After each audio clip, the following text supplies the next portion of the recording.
स्मरामि देवदेवेशं वक्रतुण्डं महाबलं षडक्षरं कृपसिन्धुं नमामि ऋणमुक्तये एकक्षरम् एकदन्तम् एकब्रह्म सनातनम् एकमेवाद्वितीयं च नमामि ऋणमुक्तये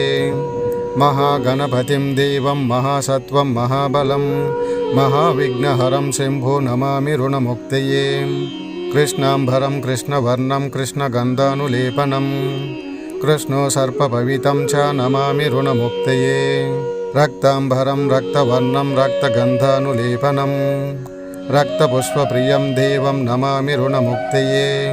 पीताम्बरं पीतवर्णं पीतगन्धानुलेपनं पीतपुष्पप्रियं देवं नमामि ऋणमुक्तये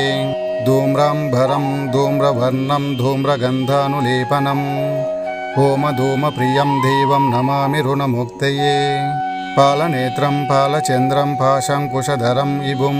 चामरालाकुतं देवं नमामि ऋणमुक्तये इदं त्वा ऋणहरं स्तोत्रं सन्ध्यायां पठेन्नरहं सन्मसाभ्यन्तरेणैव ऋणविमुक्तो भविष्यति इति ऋणविमोचन महागणपतिस्तोत्रम्।